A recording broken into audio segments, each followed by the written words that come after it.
गैर मुल्की एयरलाइन 70 से जायद हुजाज का सामान दुबई छोड़ आई। गैर मुल्की एयरलाइन परवाज FZ898 आज सुबह दुबई से कराची पहुंची।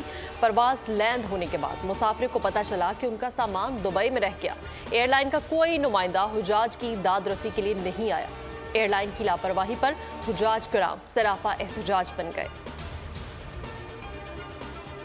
पाकिस्तान की आईटी इंडस्ट्री जो है वो पाकिस्तान की एक्सपोर्ट में एडिशनल इजाफा कर सकती है अगले 3 सालों के अंदर, क्योंकि आईटी और बाकी जो 3 सेक्टर्स हैं उन 3 सेक्टरों में आईटी में फ़र्क है। वो ये है कि ये टर्म में आपको गेन दे सकती है जो पाकिस्तान की नीड है इस वक्त। आईटी को तो पहले भी, इससे पहले वाली हुकूमतें और इससे पहले भी लोग डिफाइन करते आए कि जी यार आईटी से बहुत चेंज आ जाएगा। क्या वो इम्पैक्ट हुआ आईटी इंडस्ट्री के ऊपर जो हम समझते थे और चाहते थे?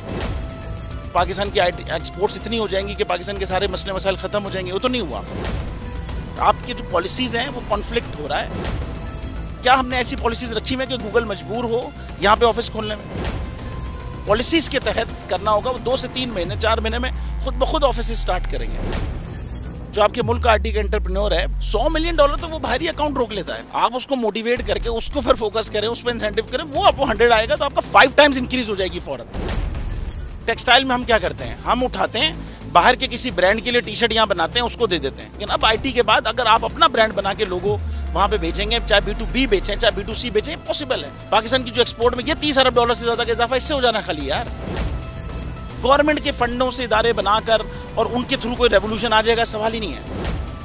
तो आपने इंतखाब सही कर लिया है, अब आगे चीज़ सही करनी है। बस आप सही डायरेक्शन में सही चीज़ होगी इंशाल्लाह। मैं समझता हूँ $50 अरब तक की आईटी एक्सपोर्ट में कंट्रीब्यूट कर सकता है पाकिस्तान।